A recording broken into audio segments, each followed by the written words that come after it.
Good evening, ladies and gentlemen. Thank you for joining us for tonight's edition of HR Mentorship Learning Series.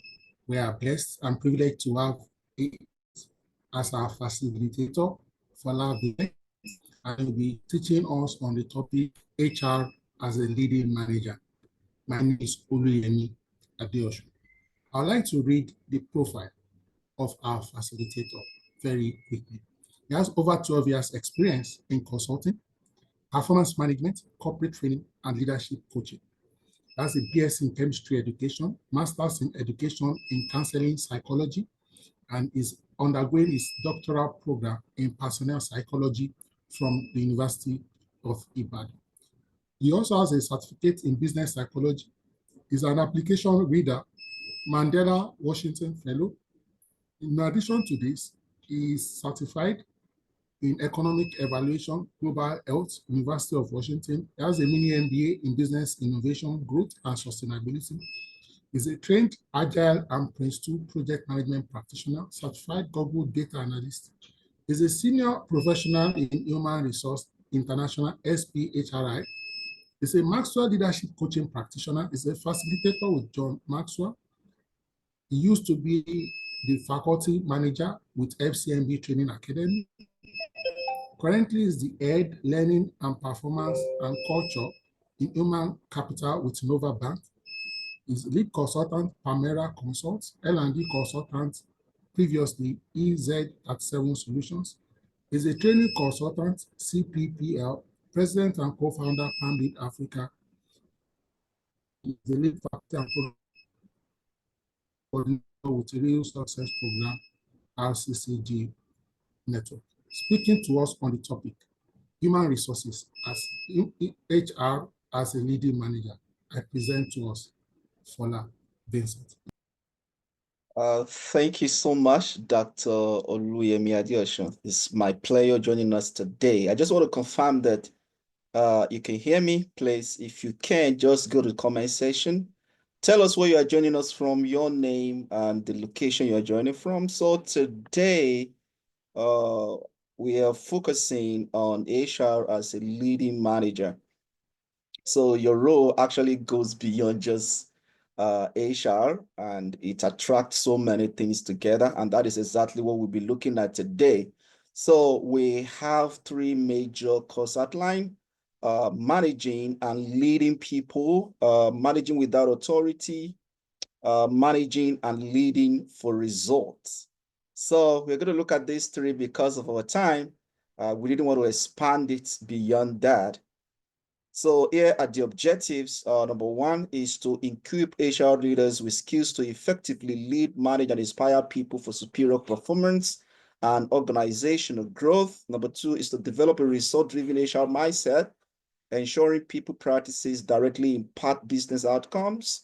Number three, to build strategic thinking capabilities in HR leaders, enabling them to align people strategies directly with business goals and drive organizational success. And finally, we master the trait, mindset, and behaviors that define high-performing HR leaders and enable sustainable organizational excellence. When you look at these objectives, you realize that I didn't just call you human resource professional. I said HR leader. So quickly, I will assume, or anyway, it's okay based on assumption to say that I am talking to leaders in the house today who are HR practitioners, or probably I'm talking to aspiring HR leaders in this place. Either way, one thing defines all of us. In one way or the other, we are leaders, whether you are leading your home, younger ones, elder ones, your colleagues, your boards, executives, either way, in one way or the other, we have actually led before. So let's quickly look at the mode one, leading people. You can easily say it, leading and managing people. Have you ever led before, and have you ever managed people before? You realize that it has the pros and cons, or the up and downs. So let's quickly look at it. So when you look at the Dave Urey's HR model, you will look at the area of processes and people, and there are four major quadrants. We have the strategic partner, we have the change agent, and we have the administrative expert, employee champion. One of it make you to focus on day-to-day activities, what we also refers to as being operational focus. And the other one make you to be futuristic, that is to be very strategic. Traditional HR focus on, operational area of the HR, such as the recruitment, payroll, compliance, people operations. They just focus on that, ensuring that, we are following the rules, we are following the books, and we are following the processes as written, and we are also ensuring compliance. However, the roles of HR has gone beyond that, and you and I, we agree to that it has really gone beyond that. That's not the first time you are hearing about that. So we have the modern HR leaders that are strategic partners, and what they do every single day is to shape business strategy through people. I want you to take note of the words, shaping business strategy through people. So simply put, you will use, okay, I don't want to use the word use. You are going to be leading and managing people to achieve results. And let me quickly ask you, do you agree that based on your role or function, do you agree that you lead or manage people daily? Do you agree? I want to believe yes is the answer, right? So let's quickly look at what we really want to do today. So when you look at the strategic impact of HR, three things comes to mind. Number one, every single day you try to align HR solutions with business goals, one. Then number two, you try to drive people performance or performances. And number three, you try to support leadership effectiveness. And this is what makes your role to be very, very strategic. And when your role becomes strategic, that is, you are able to align HR solution with business goals, you are driving people performances, and you are supporting leadership effectiveness, then at the end of the day, you are achieving business outcomes. And here is the truth, or something you need to write down immediately as I'm talking to you right now. You need leadership, or let me quickly say, you need effective leadership to achieve business outcome. Do you agree to that? Do you agree? I want to believe that yes is the answer. So let's look at this. I said managing and leading people is no longer about issuing commands.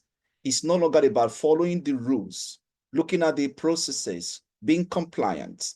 It is about influencing, inspiring, and unlocking the potential of individuals and teams to achieve results. As a matter of fact, what leadership does, or what effective leadership does, is to achieve result, is to get result. As HR leaders in court, I can say HR potential leaders, and I can easily say HR leaders, you must balance operational management, such as doing your tasks and following the processes or following the rules, with leadership, which has to do with visioning, influencing, and developing people. And do not forget those critical words: visioning, influencing, and developing people. That is the major thing that makes your role to be very, very strategic.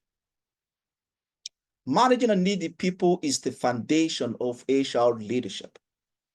You cannot shy away from this. You can't run away from this. Every single day, whether you are a junior HR professional or associate, or you are a senior HR professional, or probably HR leaders, anywhere you find yourself, you manage every single day and you lead every single day. What is management? Management is about controlling resources and driving execution.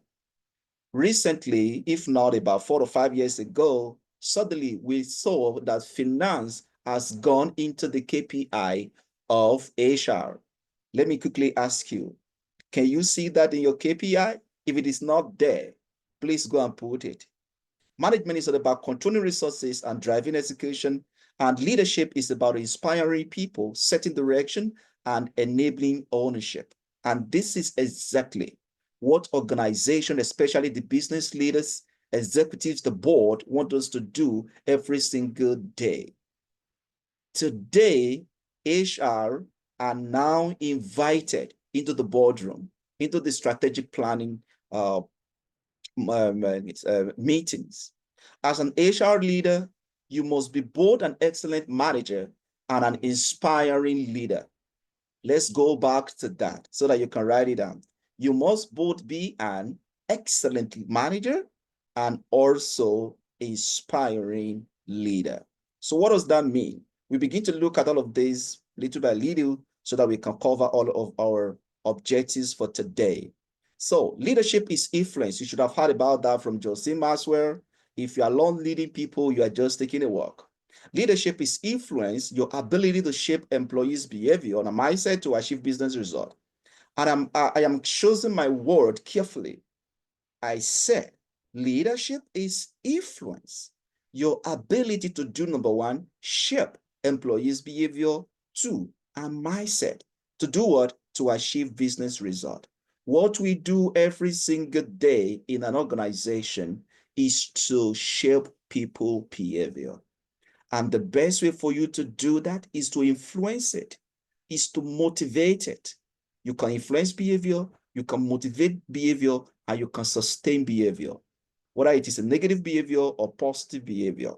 You can change mindset. So let me quickly confirm. Can you still hear me? Please confirm that you can hear me. Can you please confirm that? We can hear you. We can hear Thank you. you so much. Thank you so much. Do you shape behavior and mindset? Very simple thing.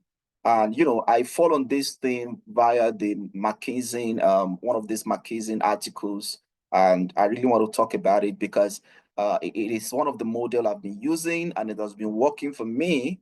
So in any organization I work, this is what I actually do, and at least I am getting my result because I'm creating a lot of impact. I'm influencing decisions, influencing behavior. So this is how I work. Role modeling, that is, you are a role model in the organization. I should have heard the word about modeling. Anything you want to do in any organization, you will find a way to model behavior. So when you tell people be excellent, then you too must be excellent.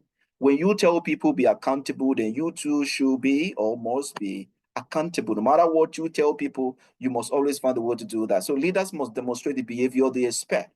Number two, fostering understanding and conviction. So every single day, you help people to understand processes, to help people to understand expectations, and you must do it in such a way that it is convincing and it is persuasive. So people must believe the change is meaningful.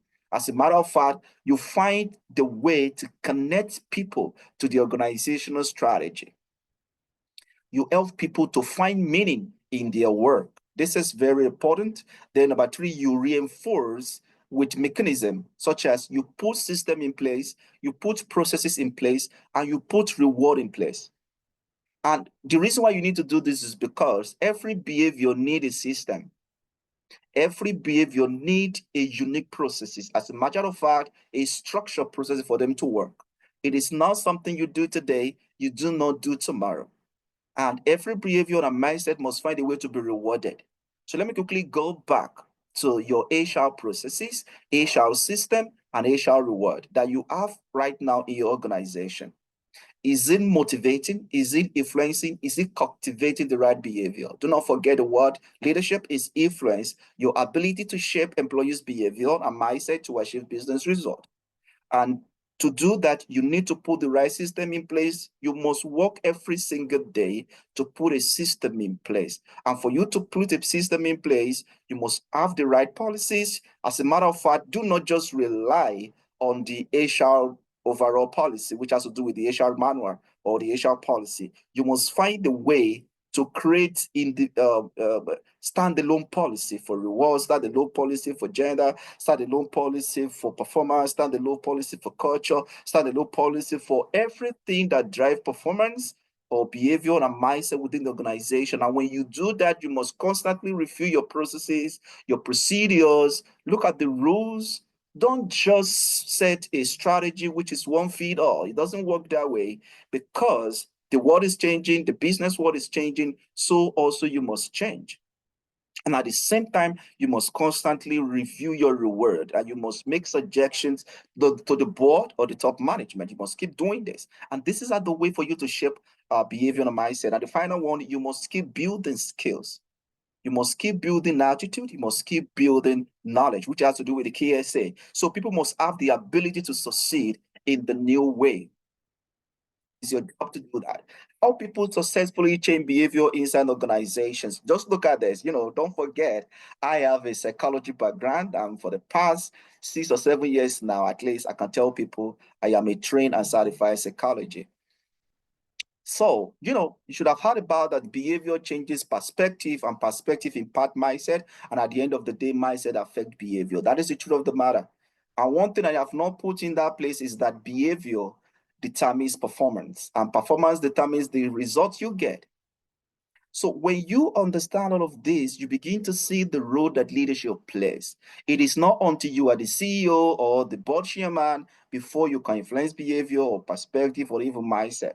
Because if you don't do all of this, you are going to get negative results. So you need to know that my job is to find a way to shape mindset, shape the thought of the employees, so that at the end of the day, you can get positive reaction that will impact on their experiences. And by now, you should be hearing about employee experience. Yes, you should be hearing about that. And people have now created a model for employee experiences. Now people are hiring specialists for employee experiences, so that's the way you have the customer experiences. I don't know, probably you are the one that is shaping experience in your organization. As a matter of fact, you must do that. And that is why leadership is very, very important, because when they have positive experience, they are able to get the right result that will influence the bottom line of the organization. How people successfully change behavior inside an organization, then it's just like a model that we use. Number one, you must model change and behavior. Number two, you must explain the reason for change. Number three, you must reinforce change behavior. And the last one, you must trade. I'm just trying to break down what I've just focused in this player to shape behavior and mindset. That is exactly what I'm doing in this. Thankfully, I want to say that HR must be seen first as a role models of the culture and leadership behavior expected across the organization. So simply put, how do you change people? Because that is what leadership is all about. One of the major problems you are confronted with in organization today is all about change. Whether you want to change performance, you want to change the culture, you want to ensure that you are driving high performance culture. Whether you like it or not, change is constant in organization, and it requires leadership to manage change. Listen, as a manager, you do not manage change. But as a leader, it is your job to influence change. So that is exactly what leaders do. They influence change. As a matter of fact, they create it. Yes. And by the time leaders create changes, they come up with strategies, then managers implement. So you could choose where you want to belong. Probably you wait for somebody to come up to influence change or motivate it, while you implement it. I think that is a good question. Do you inspire change, or do you implement change? Most HR are always in the area of change implementation. Is that the major role you can play? Don't forget, the goal of this training is for you to also be in the view, or in the area of influencing change. Now let's quickly look at this. Empower employees to grow. That is another thing you need to do. Now that you understand that your job is to shape behavior and mindset, the next thing you need to find a way to empower employees to grow. And there is a grow coaching model. And what does it talk about? Help people to find a goal, help people to confront their reality, create options so people, let them know that there is possibility. Anyone can change, and they can change positively. There is always a way forward or solutions to every problem. So how do you do this? Number one, help employees to set smart goals. And that is exactly what we do. Year in, year out, we come up with KPIs, H1, H2, and right now, people are beginning to adopt OKR for monthly performances, OKR for quarterly performances, whereby they help individual to set objectives and achieve key results. So you must be able to sit down with, thank God, these are the things that business, HR business partners do. And this one places you at the strategic area of the job. So you help employees to set smart goals. Number two, you align organization goals with personal goals, especially the employees. So for every group, every division, every department, you must find a way to work with them, even at the individual level. And number three, you must capitalize on strength, values, and different workplace personalities. By now, you should be able to know there are different dimension of employees, from the baby boomers down to the Gen Z. And don't forget, very soon the alpha begins to come in. Some of the alphas, they are currently probably still in higher institution. Some of them have left, and some of them are just coming in. Whether you like it or not, they will find their way into the organizations, and you could imagine what alpha will look like. Probably they are the AI of the organizations, because if the Gen Z are they the computer age of the organization, they are very fast when it comes to technology. They are very fast. We have the millennia, we have they are all just there. So each of them, they have all unique skills, they have unique needs, they have unique expectations. So it's your job to help them to align all of this, help them to find their strength, their values, and see how you can place them so that they can deliver value. And that is one of the critical job of the leader. You must always put employees where they can deliver value. I read that book, 17 Indisputable Laws of Teamwork, and you can go ahead and read that book. As a matter of fact, you need to recommend the book from all your managers and supervisors. They need to read it. Number 4, provide growth and development. So you are the one that will create an environment and you will facilitate it. As a matter of fact, you have to facilitate it. I do not know. Let me quickly ask you, this year, have you done career development or career management awareness? Have you done the training? If you have not done it, go and do it after this. Actually, you can do it this week. I've done mine recently, so that people will understand the opportunity within the organization and they can position themselves to those opportunities. You need to go and do that. You don't have to leave it to learning and development to do. Everybody needs to do that. So number 5, identify employees who will benefit from increased levels of engagement. One of the things that happens in most organizations today is disconnection. People are disconnected from strategies. People are disconnected from their managers. They are disconnected from their supervisor. As a matter of fact, they are disconnected from HR. Let me ask you this question. Are your employees connected to you? Are they even connected to the strategy of the organization? Is there anything that makes them to connect with the MD or even the board chairman? So we must find a way to ensure that employees become inclusive and, they are engaged with the organization. Now, somebody was telling me, Fola, you know that salary is not the major problems in an organization, because that is what we usually think, that people leave organization because of salary. No, it's not. Some people, they are in that organization because they are connected with the strategy, they are connected with people. That is, let me quickly put it this way, they are connected with humanity.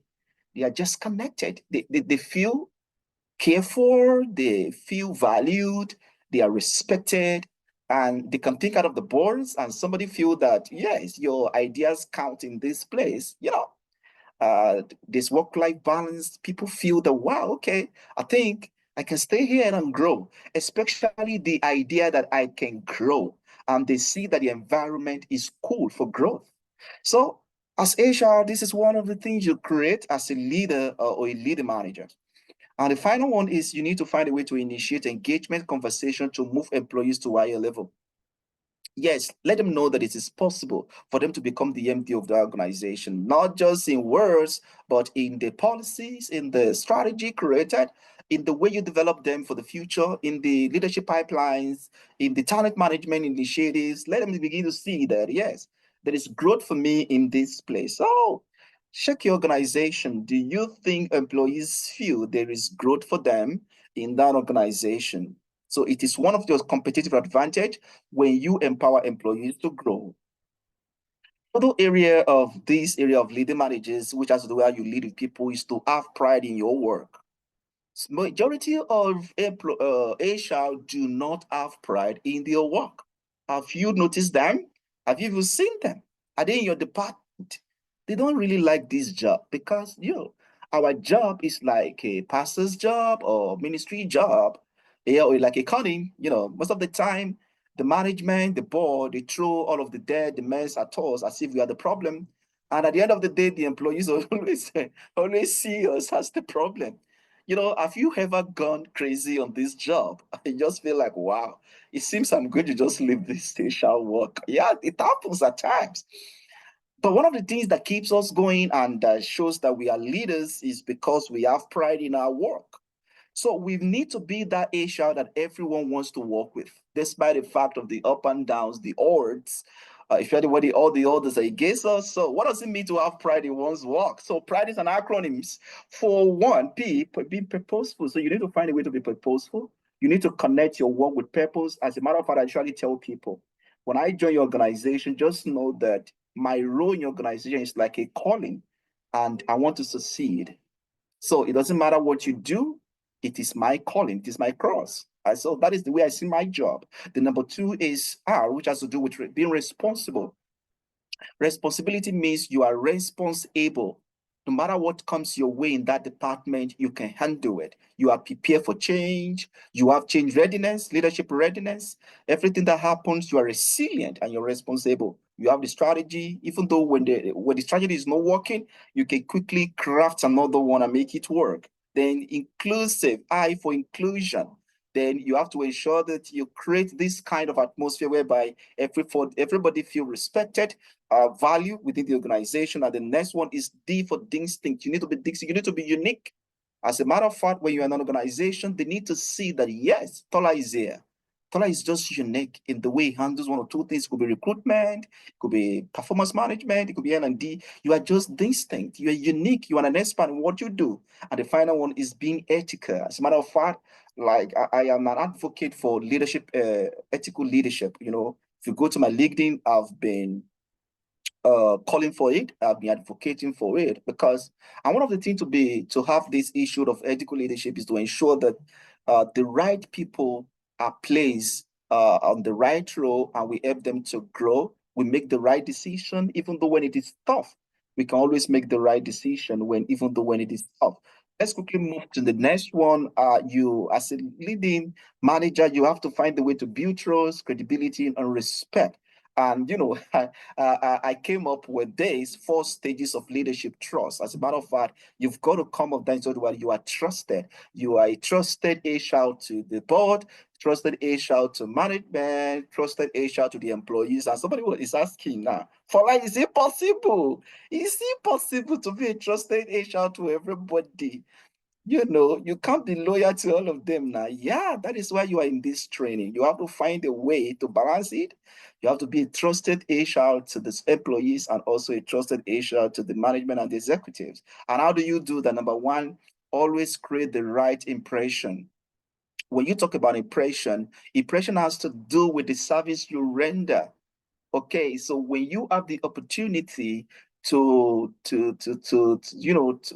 serve anyone, whether you're serving the employees or the board or the management, you need to create a positive impression, which means exceeding the expectations of the employees and exceeding the expectations of the management. I know that we have a lot of questions in this place.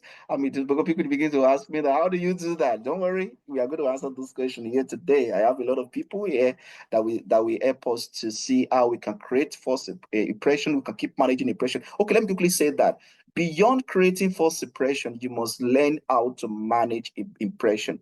And sorry, I am very big on customer experience and customer service because I have done a lot of work in that arena, and I've trained a lot of people on that arena. So just like the way you have customer touch point, so also you have employees touch point. So you must create it in your organization from the onboarding to their first 6 months in the organization down to their anniversary, to the performance KPI appraisal moment, to when they have issues where they need solutions. And most of the time, some of their solutions may be that the management may not be able to provide. Yeah, you must always find a way to manage it. So, and that is our job as HR. And most of the way I manage impression is that I say the truth, no matter how hard. Don't forget, I told you to be ethical. So I say it the way it is, and where I am not supposed to talk, I do not talk. If I don't have all the facts together, and that employee need fact or figures, I know that it's not complete, then I will tell you, see, can I get back to you? This is what I have. This is what I can provide. Is it possible for me to get back to you? Once the employees knows that I am truthful, I am ethical in my decision making, and I care and I respect them, then they will believe me and they will trust me. Number two is interaction. Another word for interaction is connection. You must connect the employees. You must just find a way to connect with them. Do not shut your doors. Making an open policy. When they make your call, try your best to pay their calls.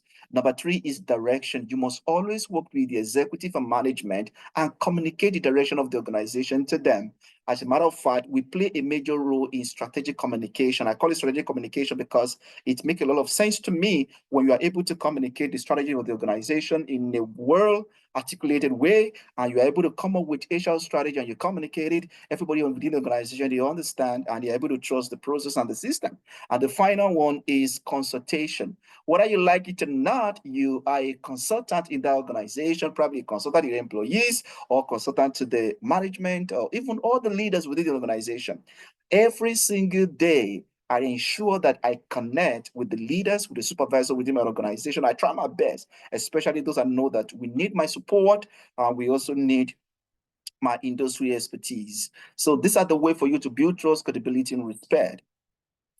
And probably is this the final one on this leading people? Where is inspire model for people leadership? I need you to just sit back and get ready to hear about this. Please kindly confirm that you can hear me. Sorry, I will do a spot check just to know that I'm not the only person in the room. Can you confirm that you can hear me, Yes, please? we can hear you. We can hear you, sir. Okay, thank you. Thank you so much. So I will continue from there. Let's quickly move into inspire model for people leadership. So this inspire is names for this. What I stands for influence, N for navigate, S for support, P for promote, I for inspire, R for recognize, and E for empower. So let's quickly look at influence. So you need to influence with authenticity. And, I was in a particular event with John C. Maxwell about I Road leadership, and he mentioned something around influence and authenticity. Okay, so authenticity simply means you have this kind of deep awareness about yourself, about your role, and about the organization, and you have come to understand how your role can become an influence to both the employees and the executives or the management of the board. So you bring authenticity into your role. So you understand your weaknesses, you understand your strength, you understand the vulnerability area, you have this kind of awareness, and from there, you are sharing your magic, you are helping people to even glow. And one of the way for that you use influence for is that when people they understand that you are authentic, then you begin to influence them, their behavior and their mindset. The next one is navigate conflict constructively. So there will always be conflict. When I was studying about organizational behavior when I was during my master program, there is a particular organizational behavior is an approach, it's a law that talks about the congruency and incongruency. So under the congruency, we talk about expectations of the employees meeting the expectations of the employers. So when there is agreement between the two, we call it congruency. That is an agreement. So things are going on well, everybody's happy. By the time we come, there will not be agreement between the expectation of the employees and expectations of the employers. And most of the time, this is what happens. And the only person that will work to control this and to manage it is HR. So you must find a way to always navigate that kind of conflict of decisions, conflict of expectations, conflict in relationship, conflict between leaders within the organization. You must keep managing. Some people even exit the organization and there is still conflict. So you must always find a way to actually manage of this conflict. Then the number three is to support. And what do you support? You support growth consistently, support development consistently, support innovation consistently. I think that one is clear enough. That the next one, you must promote accountability clearly. Hold people accountable. Do not worry. I will not spend time there because there is There's another session dedicated to holding people accountable, which is very important. Number 5 is you inspire vision passionately. You must find a way to communicate. Like I told you, one of your role in organization is for you to find a way to communicate vision, to communicate strategy, to communicate policy, to communicate, probably rules, regulations. Find a way to communicate in such a way that it inspires. Some people communicate in such a way that it is punitive. One of the things, although I am just learning that in my new organization, okay, because where I've worked before, I am not just in charge of communication. And, for the first time in my life, I see how communication is a powerful tool for culture. In fact, if you don't know how to do it, you can set the organization on fire within 5 minutes. Communication, in fact, if there is if there is anything I manage well now, is how to communicate. And communication play a vital role in vision, in strategy, in culture. So, and one thing you must always do when you are communicating is to find a way to inspire behavior or to inspire a particular mindset. So you must be well crafted. Anyway, probably another time we come into that, and some of you by now, you should have seen how you have set your organization on fire because of poor communication. Probably one way or the other, we will come back and we will just do something around communication. I think Dr. Adeosun is hearing that. Probably it could be me, it could be anybody that will come back here and see the role of effective communication in the way HR delivers value in an organization, or in the way it shapes and sharpens culture. So let's quickly move to recognize. So you recognize achievement openly. And this one is not just for you, because you will not always be with the leaders. And what you do, especially for the people managing performance, is that work with leaders effectively and let them understand the role of recognitions and rewards. Like I told you, we all think that money is everything. Yes, money is great, is good, but ordinary thank you can go a long way. Just like the way you have consequence management, you must also have a reward management.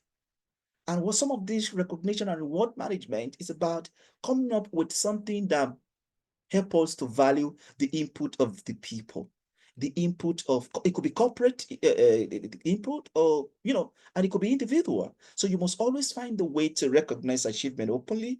And I love the way some organization are even putting it on social media. That's good, that's cool. Some of us in the banking industry cannot do that, so that you not come and take away our talent. So the final one there is to empower change boldly. You must do that. You must keep empowering change, call for innovation, call for creativity, call for something, keep tweaking things and keep encouraging wonderful ideas. So I wrote something like a note. I said, empower employees with few controls but clear expectations. So, I did something in 2011. We call it Project in Control Environment, or PRINCE2. It's a project management something. So there is a level of tolerance you need to give to people. It's just like, that is the way you empower them. And let me quickly tell you, according to John C. Maxwell, when you talk about either delegation or empowerment, do you know what you delegate? You know what you empower? It is you delegate part of your power to make little decisions. So you can tell some of them that, okay, don't worry. If you are doing this, I trust you. Like, I don't know what some of the people I've led. Probably they are here, they are listening to me now. They know one word I usually use when I'm talking to them. When I delegate to them, one word I usually use is that, see, come, I trust you. And if you need support, come and meet me. But as far as that is concerned, I've delegated it. And if anybody is hearing me right now, you will see that is the way I help them to grow, through the power of delegation, to the power of empowerment. Everything I know, you've got to know. If I know how to write anything, you have to know how to write it. If I know how to do a particular, probably presentations or anything, you have to know how to do it. It doesn't matter who you are, whether you are entry level or anything, I can tell you, go and write that proposal. I can tell you, go and prepare that report. What I need to do is to strategically position myself to help you grow. If you are making a mistake, I correct you, and I can do that. Then 2, focus on trust. ownership, and delivering result. I don't know how you want to get to result. I am here to support anyway, but you are going to do this. I know you are going to make mistake, and I'm here to correct you, and I'm going to do it with empathy. I'm not going to make a mess out of you or disgrace you, but don't worry. Even me too, I have failed in the past. I have written bad emails before. I have crafted bad proposal, and I've done bad reporting before, but nobody killed me. And today I am good at what I do. You too, you are going to be good at what you do. It doesn't matter when you join us, whether in 1 week or 2 weeks or 3 weeks. Okay, I am going to help you to grow. That is what leadership is all about. So let's quickly move to module 2, managing without authority. If you can see my modules, I carefully chose them because I understand majority of the stress or strain we might be facing in our organization that has to do with managing.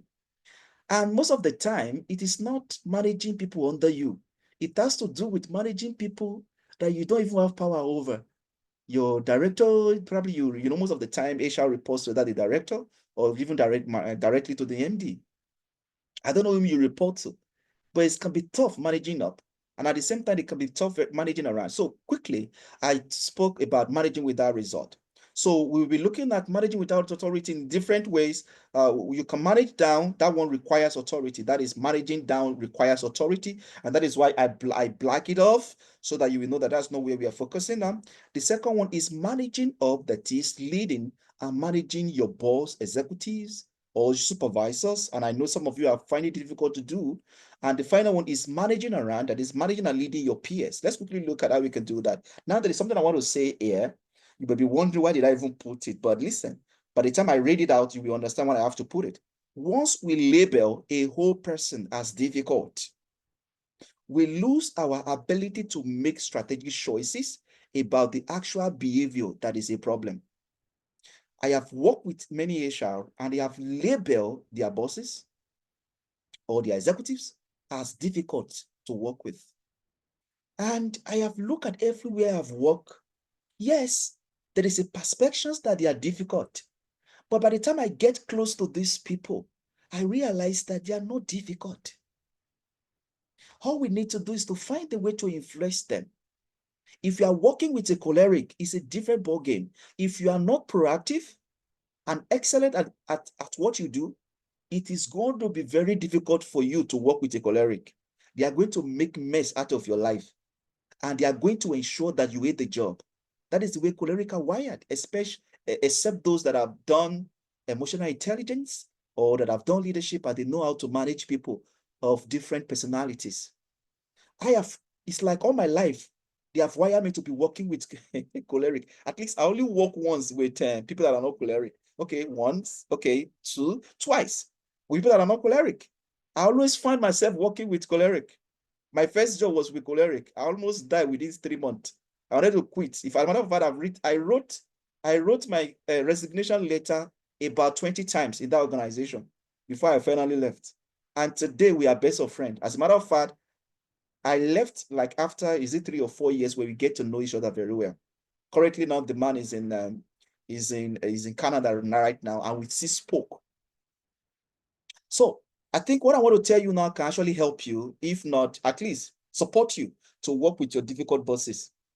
So management differences, number one, managing down. Managing down means that you provide support, direction, and evaluative guidance to direct report to develop and grow skills. Then managing up means you facilitate a process whereby you anticipate and respond to your line manager's needs or supervisor's goals and are excellent at responding to feedback, making a favorable impression and engendering trust in your reliability, judgment, and performance. Then what of managing around, which I should do it, engaging with peers in such a way that you increase trust, support collaboration, ensures that everyone's needs, goals are being met. So we are quickly going to break some of the things down. But before we go into that, let's quickly look at 8 habits of highly effective Google managers. Sorry, this was supposed to come after I've talked about managing up and managing around, but don't worry, I could quickly talk about it. 8 habits of highly effective Google managers. Let's look at it. Number 1, you need to be a good coach. Number 2, you need to empower your team and do not micromanage. Number 3, you need to express interest in team members' personal success and well-being. Number 4, you need to don't be shy. Be productive and result-oriented. Number five, communicate and listen to your team. Number six, help your employees with career development. Provide a coaching and mentoring, very important. Number seven, express a clear vision and strategy for the team. And number eight, demonstrate technical skills so you can help advise the team. So this is, if you go online now, you will see this, and I need you to go and read more about 8 Habits of Highly Effective Google Managers. Google are known for effective management, especially their supervisors and managers, and they create a process that ensure that they have a fantastic managers. I need you to go and look at that. I think that one will help you to actually manage people, whether you are leading them, and all of these characteristics, we actually help you to lead people more effectively. There is a management golden rule. The golden rule says that manage others the way you want them to be managed, especially the way you as an individual want to be managed. So if you want to be managed well or effectively, then you must manage people effectively. So let's quickly look at strategies for managing up. So let's start from number one. Number one, know the leader and his or her leadership styles. One of the reasons you are going to get your ends burnt and destroy false impression is when you don't know your leader. Just like the way they told us in customer service, know your customer. There are different kinds of leaders. Laissez-faire, democratic, autocratic, name them. There are so many. So your first job is to know them and know their leadership styles. An autocratic leader, he will tell you what you do, what you need to do. And especially if they are professionalists, they are going to sniff that life out of you. They will tell you to do something and they will want it to be perfect. But what do you do if you are working with an autocratic leader? Very simple. Be proactive. When you are proactive, think out of the box. Just think the way they think. That is a way autocratic, there's the way they think. I was watching this movie, is it Think Like a Man, Act Like a Lady? How many of you have watched that movie? I need you to go and watch it. I love it. And I developed a strategy from that. If I'm working with an autocratic, let me think like the way autocratic we think and act probably like a transformational leaders, or act like a democratic leader, or act like a laissez-faire leaders. It depends on where you fall to. If you know the way autocratic thinks, you will know that autocratic, they have mastery. And that is the reason why they don't want to get your idea. They believe they are in charge. And as a matter of fact, they work their ass up to ensure that they are abreast of the industry. They have their business acumen intact. They are always, the only thing they don't usually work with is emotional intelligence. And some of them now, they have started developing their emotional intelligence. But trust me, if you are working with an autocratic leader, just know that they are very good at leading the ship and they can lead you well. So what do you do as a person working? I'm just citing an example anyway. Well, if you want to work with them, you too need to sharpen and develop your strategic thinking skills. As they are thinking you too, by the time he understands that you are in the same frequency, forget, you become a friend. Either choleric, you just become a friend.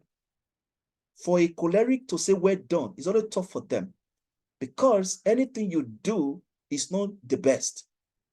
But for a choleric to say well done, and by the grace of God, I've seen so many cholerics say well done to me, because all my life I've been working with them.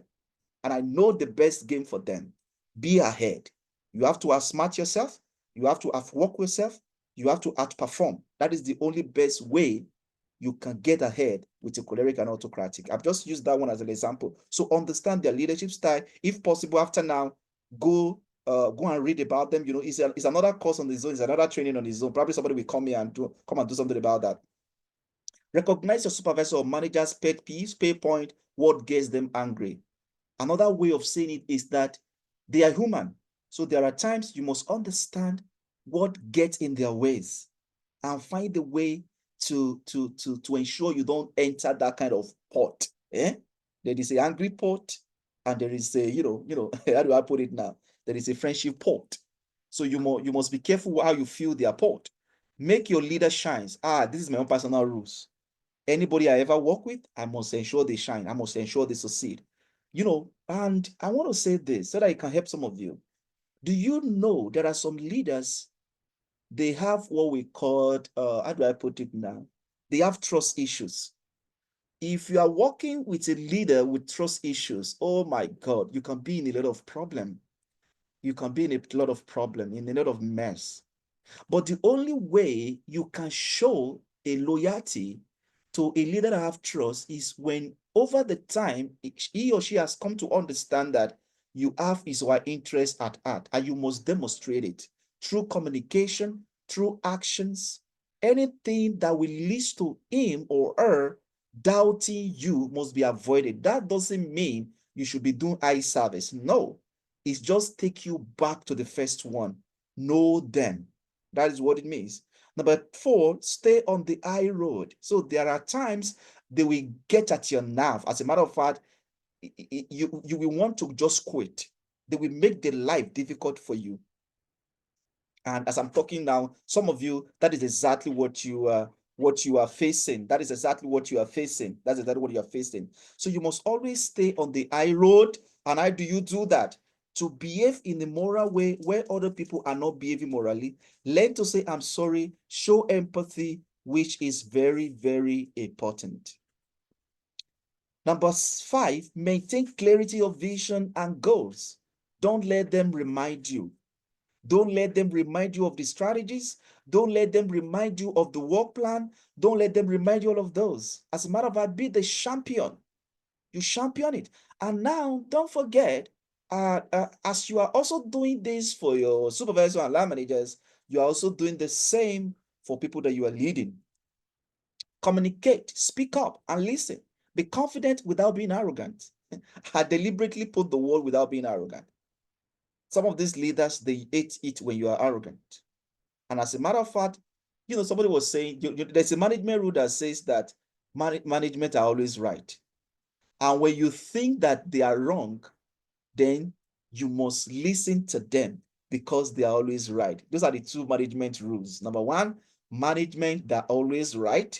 Rule number 2, when you think that they are wrong, then go back to rule number 1 because they are always right. And the only way for you to manage them is not to make them feel that they are wrong.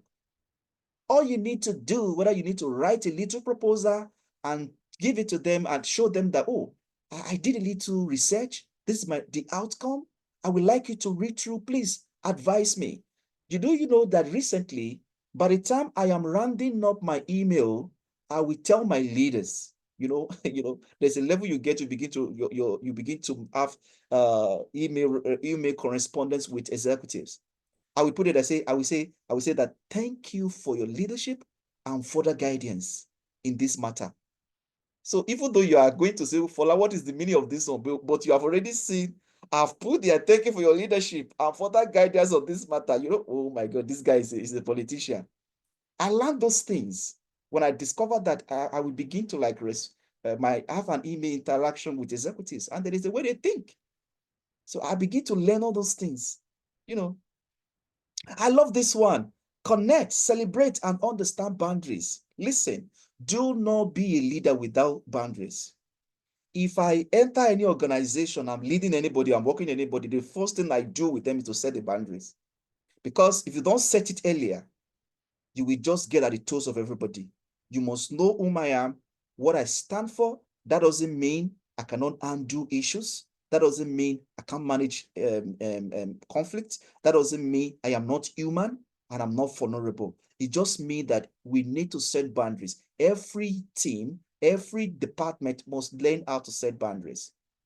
If you are careful enough, you will know that your leaders have set the boundaries. Please do not cross the boundaries. Personally, I respect leadership. I respect managers. I respect my supervisor. I find a way to connect with them. I find a way to celebrate them. Thank you so much. AOO, boundaries are not negotiable. You're correct. So I found a way to celebrate them. Everyone I've ever worked with as my leader, probably some of them are listening to me right now. I love to celebrate them and I love to make them shine. I don't know how many leaders you will have there.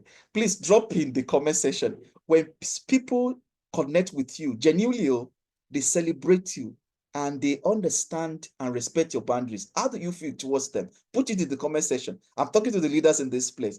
You know, you can still know their secret is a secret, and you have to know it. Okay. Oh good. Let's quickly move. Be solutions oriented and track your achievement. Do you know that you are looking at me now? I may not go to LinkedIn to share my achievement anyway, but as you're looking at me now, you know, I find a way to document my achievement.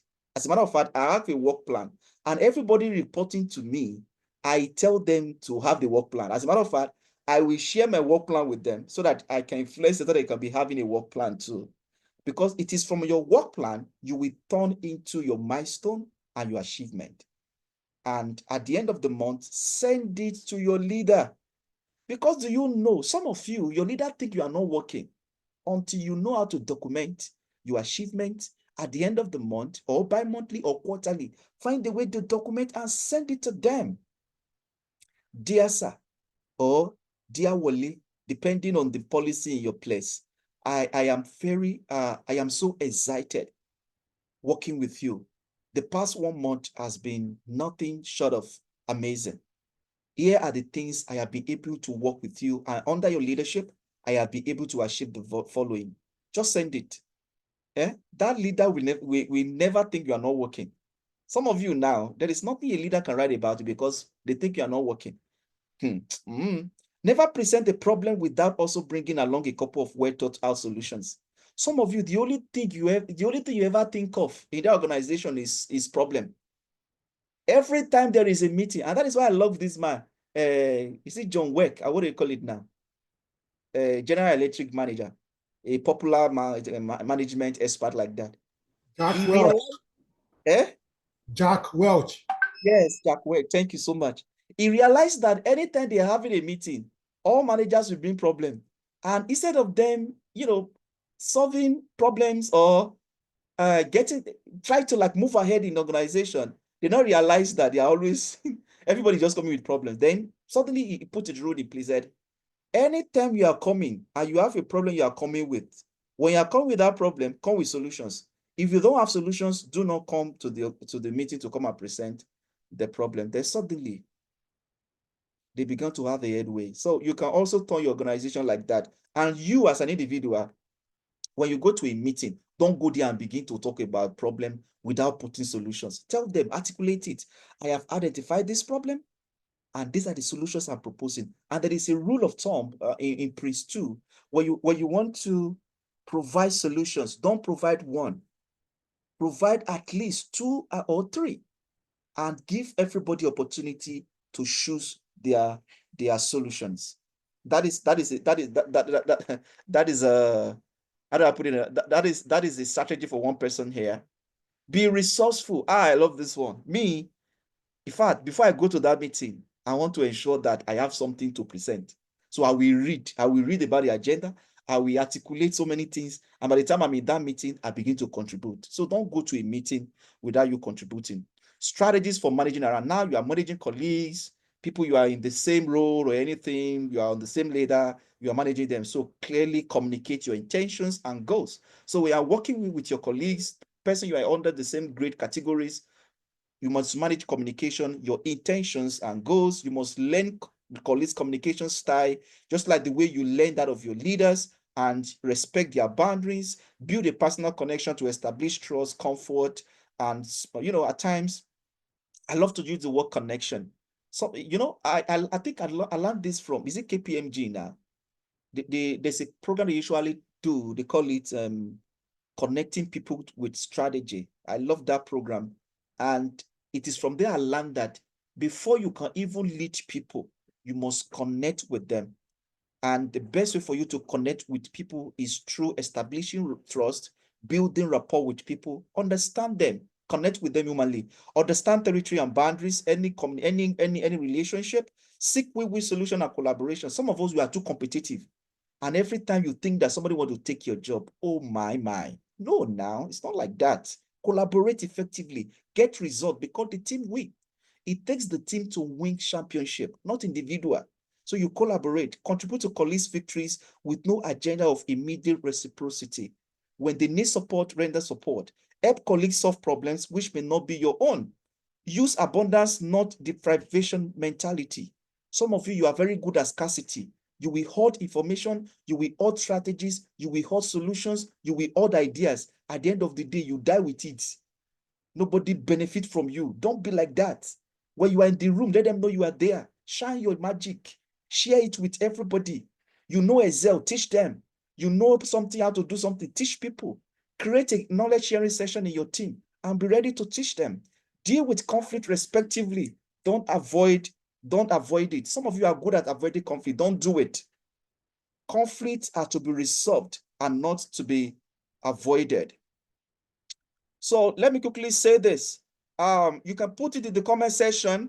I need you to share your experience as you have been managing up, down, and around. Please, by the time we are rounding up with this session, let's it form part of the thing we want to discuss about. I need us to share our experience about either leading, managing up, down, and around.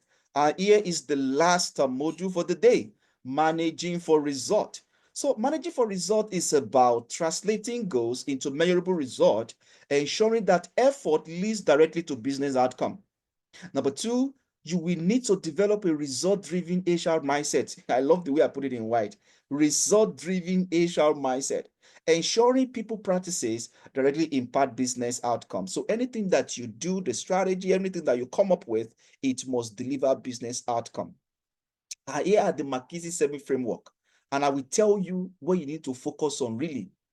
Although you have to focus on all of them, please, when you get this this presentation slide, please, I need you to specifically come and read this place very well, okay? Because I may not really spend too much of time as I'm rounding up. Now, there are 7 X. We have structure, system, style, staff, skills, and strategy. So 1 is structure. The question to you now, what structure do you need to execute for the organization? Do you put any structure in place? Do you have strategy in your organization? Do you put, because every strategy needs structure, needs system. If not, it will not work. So what business system do we need to use or invent to execute the strategy? Now, this one, and I'm directed to you as HR. Do you have structure? Do you put system in place? What of style? What leadership style and cultural quality will help us to achieve a strategic objective? What of staff? How should we help our managers in their growth? Not just managers. How do we help our leaders, our employees in growth? So those ones are very important. Then what of skills? What are the specific skills that will help us? What skills do we need to develop? How do we develop our people? Then what of strategy? What should we do to solve specific business problems? And what of shared value? Which of our principles help us? What do we do? What do we do in the way we do things? So now this one are the things that organizations use, and it is not just for only organization. Please, it is also for human resources. That is what I said. Go on, because these are some of my secrets.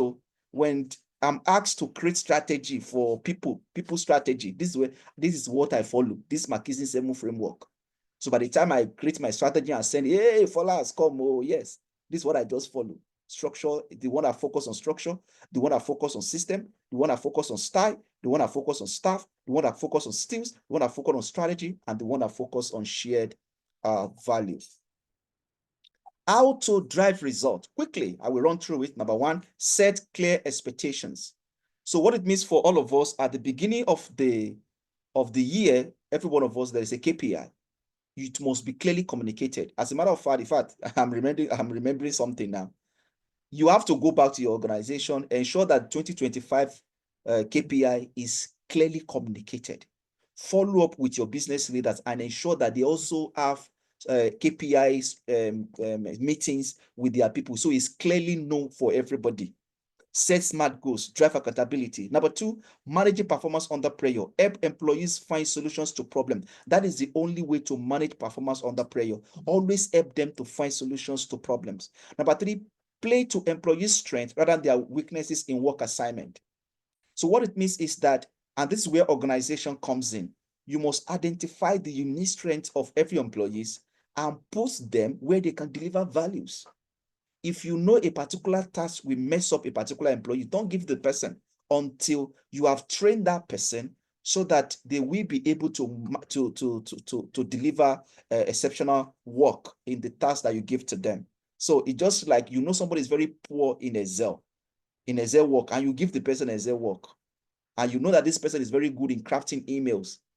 So just give the Excel to another person. Let the person go and do emails. Then recommend training for the person on Excel. Once the person is good at working on Excel, then begin to give the person that kind of job. You know, there is a law in Joseph Maxwell, puts people where they can deliver results. Number 4, acknowledge employee strength while also addressing development. I just explained that one now. You address developmental needs. And finally, provide regular and informal feedback. You must work with leaders. You must work with supervisor to do this regularly. As a matter of fact, you can come up with either monthly feedback. It is not until H1 now before you begin to do all of these things. Just work with them. Just visit them. Tell them, have you done this with your team? You can do it, because where we work, there is a way they drive performance. In fact, if you're not even careful, they can be having meeting every single day. I think we have bankers in this place. They know what they do in all of this meeting, NPR, MCC, all of those meetings that they do. They usually measure performance and they get feedback. So there is a note here: clarity drive focus. So you must be clear about what you want people to do, how they want to do it. And once you discover that they don't have the right skills, capability to do it, then what do? Help them to grow. Focus, achieve results. So help them to be focused, because focus will help them to achieve results. And finally, extreme consequences create short-term gains, but risk long-term morale. So you must avoid all this every time. Consequences, if you don't get this result, no, just follow this 1 to 5 and process. You help you to drive result, not on the don't worry. If you don't do this, we cut your salary. If you don't do this, we do no, don't do that. Don't do that. Don't do that. Don't do that. Don't do that. Wow, I love this one. I think probably this is the last one. I'm not sure. Okay, hopefully, maybe the last one. Sorry. Performance triangle. So if you have not learned anything today, learn this performance triangle. Set clear expectations. That is number 1. Number 2, measure with simplicity. Don't make it to be too ambiguous. Some of you now, if you share KPI, it's too ambiguous. Some of them, they don't even know what they want to do. The job description conflicting with the KPI. The KPI conflict with the job analysis. It conflicts with everything, even with the business outcome, with the strategic goals. It's just conflicting. So measure with simplicity. And final one, reward outcomes, not activity. Pay attention with activity. Some of it, that's all you do. Like there's a particular time I challenge all my team members where I worked before coming to where I am. I said, this thing I'm looking at is activities. Nobody, if you are not delivering result, nobody's going to take you seriously. So I have to like explain the difference between outcome and activities. And we change that report. We change it. We change it immediately. Forget about activities. Nobody will take you serious. If you send a report to an executive, within 2 minutes, or one, in fact, 2 minutes is too much. Within 1 minute, they know that they need to cut. They need to cut the number of staff in that unit, because what you are doing is activities, not you are not getting result. So, and there are area of results. You can use the balance scorecard, the finance, the customer, the processes, and the what was the last one? Customer, processes, and people. So you must find a way to channel outcome to business goals. Wow, can you imagine?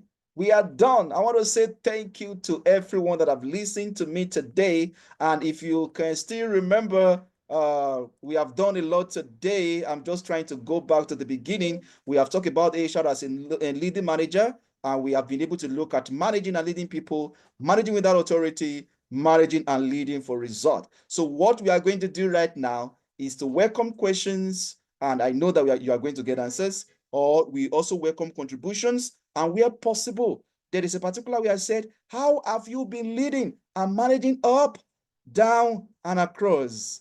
Let's quickly go into that. Thank you so much. And once again, thank you to our convener, Dr.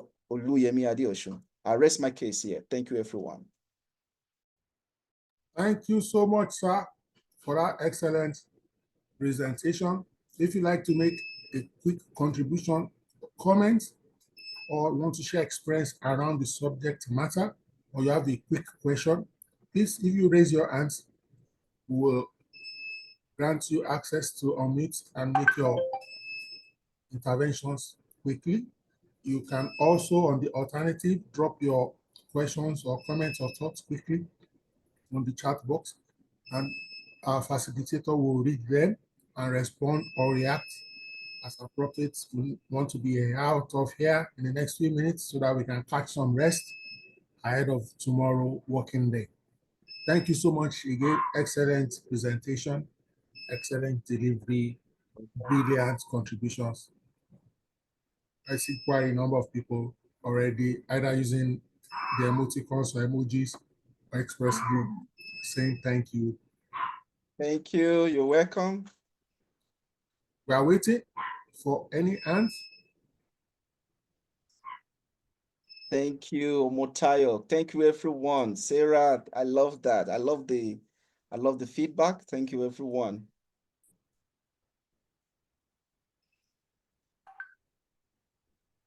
Oh, thank you, Gishi. That's good. Oh, thank you. Okay. I'm expecting, okay, and we might like people to share how, because it's one of the key things we need to talk about. How are you leading up? How are you managing up? How are you leading, especially how are you managing difficult bosses like in codes? We can talk about that, and how you driving performance. And these are the area of or result. I know whether one or two people really want to contribute with that, and they can share their experiences before we call it today. Thank you.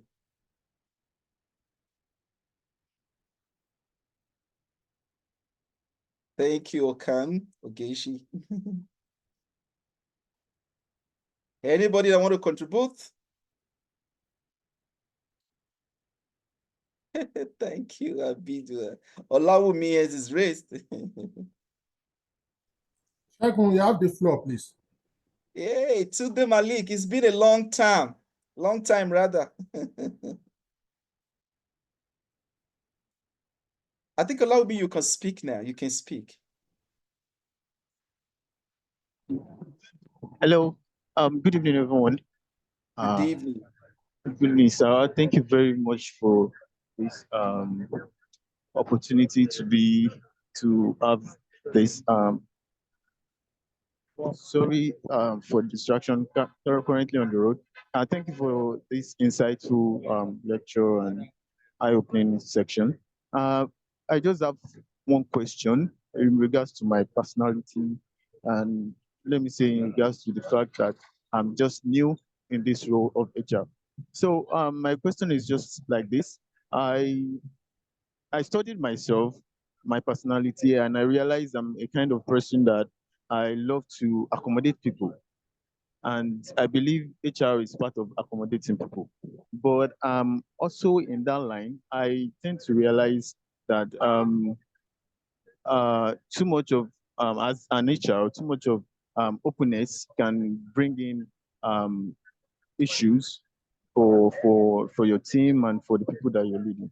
So, like you said, you need to set boundaries for your position. So, I want to know how do I go about this, and what do I need to put in place so that I set a meaningful boundaries and not pushing people away as an HR professional.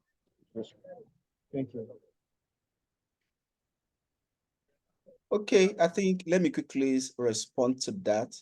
I love the fact that you understand yourself, which is key. Sorry, apology, I'm home.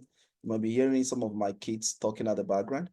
So, which I love, because everything begins with this kind of self-awareness. So you have left that area now.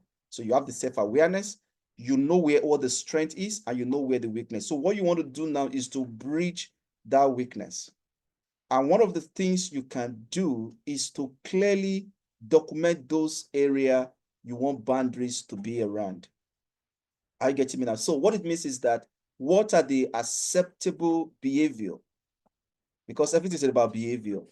What are the acceptable behavior? What are the acceptable engagement you want to have with people? So you write them down, which is very key. And one of the reason, for example, now, you always give people access to you. It could be a strength, and like you have identified, it could also be a weakness. So let's for of us identify the behavior, giving access to people, giving access or everybody can just come into you at any time that you have, if possible, no privacy, nothing like that. So you can now begin to, for example, somebody would say, oh, can I see you now? Oh, sorry, I am busy. Not that you are busy anyway. Okay, you can tell the person, please, can you, you can call me by 4 o'clock. You can call me by 5 o'clock. So as time goes on, people realize that they can't call you by 8 o'clock in the morning. They can't just call you by 2 o'clock. They now realize that they can only call you by 4. Do you know what people are going to do? What they will do is that they will readjust their own time and begin to call you by 4 o'clock. I just share my own experience with you because probably I've once been in your shoe. I'm like, everybody can just call me at any time and I'm there. And at the end of the day, I woke myself up and I found myself in unnecessary stress. And when I know what is happening, I'm going to the hospital. So you can do that by limit the number of time people have access to you. So take them to 4 o'clock, 5 o'clock. That's one way to set the boundary without offending anybody. Or if you need to have a conversation with the person, hey, hello, I remember there's a particular place I work. They asked me, Fola, how do you want us to call you? I said, call me Fola Vincent. There's suddenly, because we work on one project and we were to, I think that was Z37 anyway. There's one organization I work like that. So we were to do training evaluation of a particular firm. So we had to come up with the framework and also go as far as go and deploying it. So I came with the framework, and before I noticed that, they begin to call me KPI. They begin to call me, this KPI, K Patrick. I said, then I called them in a meeting. I stood up politely. I said, recently I realized that everybody is calling me K Patrick. Why I appreciate it, because you are trying to appreciate my work. And at the same time, I have been building a brand over the years and people have known me to be Fola Vincent. So I am not okay with K Patrick. Do you know what happened that day? He stopped that process. Nobody get angry. I didn't get angry. I just communicate that I don't want my name to be called K Patrick. My name is Fola Vincent. Finish.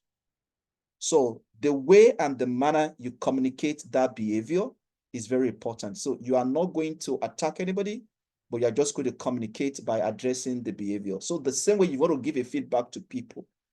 Somebody has been performing badly, underperforming. It's another way of setting boundaries. See, I am not going to take this from you. Can we talk about it? I am not going to take this from you. Let us talk about it. Then you have the conversation. That's another way of setting a boundary. It's about the communication. It's about being clear about what you want and what you don't want. Is that okay? I don't know whether anybody wants to add to that. Hello, is that fine? Thank you very much, sir. That's fine. Yeah. That's so there is a question here from Faith Katan. She says, please, what's the first strategy to be in place? Finding yourself in a place with no extra structure and you form part of a leadership team. Wow, I love this. I love this. This is wonderful. Now you have done the first one that I would have loved you to do, which is to start stakeholder engagement, to identify what they have and what they don't have. But now you have come clearly. They do not have structure. So we understand the problem now. So where there is no structure, the first thing you do is to come with a strategy that will make them to have a structure. So it's going to be HR, the strategy is going to be built around the structure. So the question now is, what do you need to create a structure? For HR, you are going to lead a policy. You are going to need, probably they don't have a HR employee manual. You're going to have some kind of code of conduct. You're going to have write some kind of set of rules and recognitions. And by the time you create all of those things, you are going to come up with a strategy map for that structure. And it may be more than just structure. It could involves engagement with the stakeholder again. It could involve knowledge sharing. It could also involve communication strategy. And it's also involve monitoring. You have to find a way to monitor what you probably want to know whether there's a structure or there is no structure. You also have to identify which unit you are going to work with to ensure there's a structure. For example, the compliance team, the audit team, the internal control team, so that once there is a policy, these people can monitor it, whether it's being deployed or it's not deployed. There is a legal aspect of it, so we begin to work with them. But the first thing for us is that we know there is no structure. The second one, come up with a strategy map that will help you to have a structure, begin to develop the policy, begin to develop the HR employee manual, begin to develop the code of conduct, the rules and regulations. You can begin to write standalone policies that will ensure there are structure. And from there, begin to work on the organograms for each department, for the whole organizations, who to report to, who not to report to. Begin to review the JDs, begin to have their KPI. These are the way you begin to implement structure. Very simple. So I hope I have been able to talk with that, Faith. Okay, Fumilola, over to you.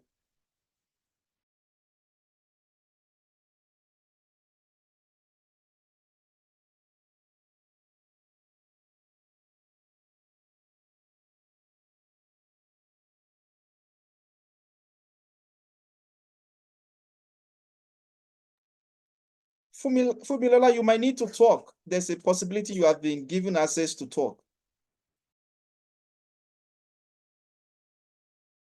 Like Dr. Oluyemi, are you there? Okay. Go to unmute now. Thank you very much. Thank you, Mr. Fola. Thank you for a wonderful job so far. All right, so I wanted to ask a follow-up question to the question you just answered. I am also in a place that doesn't have a structure, and I'm to come up with these policies, putting the structure together and all of that. However, I discovered that I'm having a lot of pushbacks, and when I go back again to the management tries to be firm that yes, we need this, we need that. But when they shout and they say no, like they run it like a family setting, and when I'm coming with the policy, the heads of department are having pushbacks. When I go to the boss, they call a kind of management meeting and they discuss it. And when I say, okay, so this is why I want, like when I joined, I discovered they had an issue. That was the first issue I noticed, and that was late coming. They have a time to resume, but I noticed that people come like 30, 45 minutes or even 1 hour late. So I have to come up with a kind of punctuality policy, which I have seen that has hidden deep into the organization. So I now said, everybody that comes, I gave a grace of like 10 minutes or 15 minutes grace, and said anybody that comes after then, the person still has 3 times grace to come late in the month.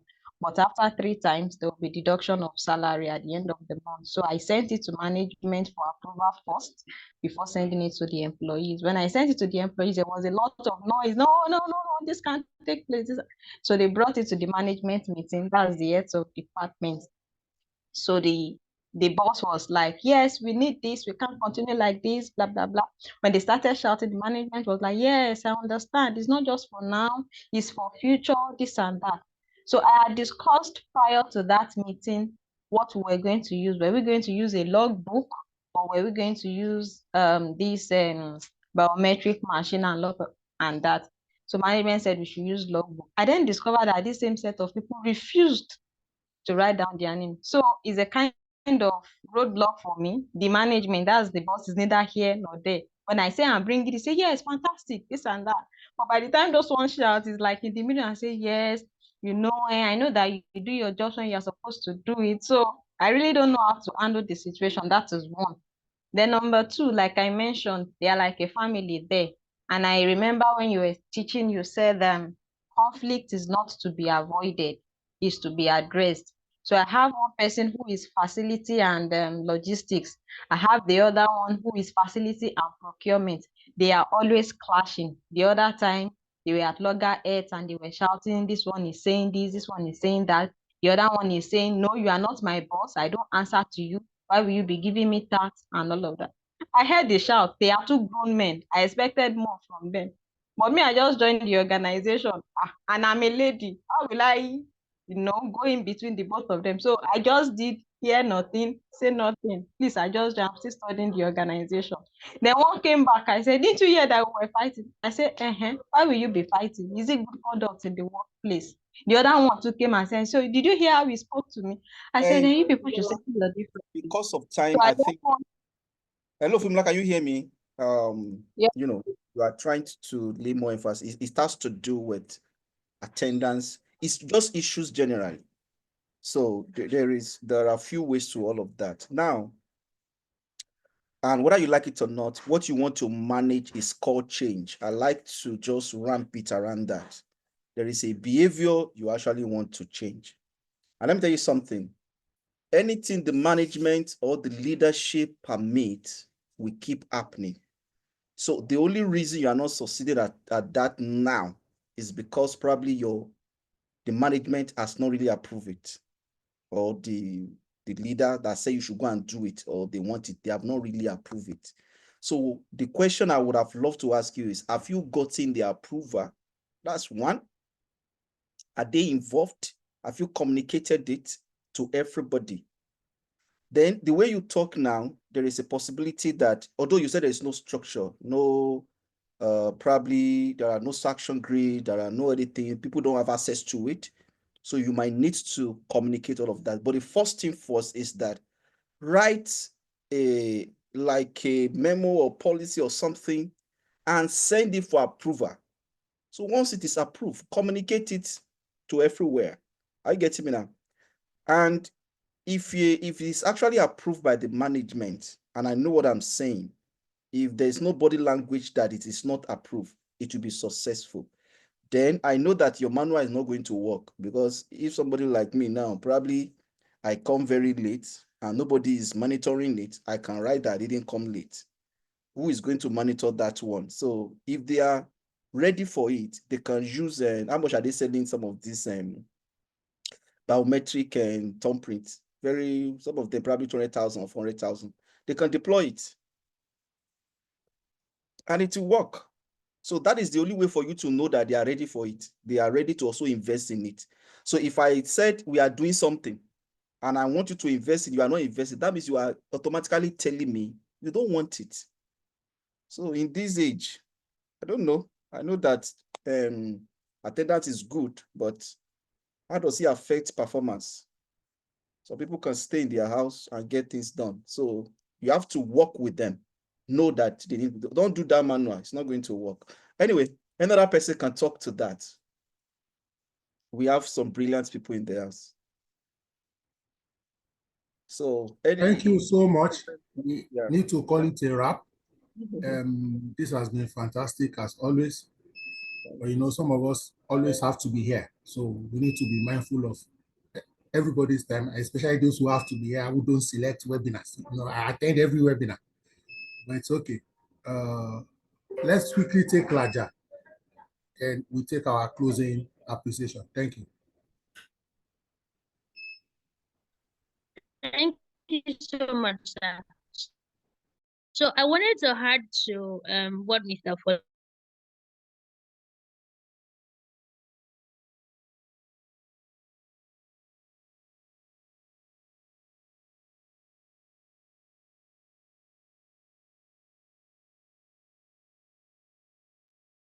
Okay, thank you. Fola said for me. Like you mentioned, so we're not in the era of performance over attendance. So you need to also look within what are you so keen on attendance? Otherwise, so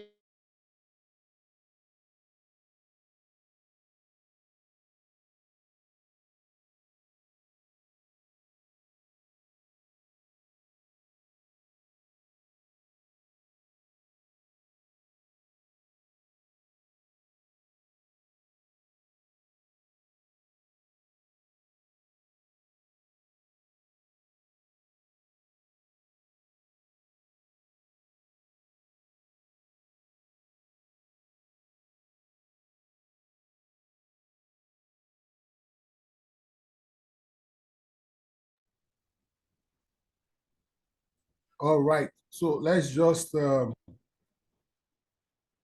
unmute and appreciate our speaker for tonight. Thank you. Thank you, thank you, thank you, everyone. sir. Thank you, Mr. Fola. Thank you so much. Thank you very much. Thank you, sir. Thank Dr. Professor you. Fela. Hola. Thank Hola, you. thanks you.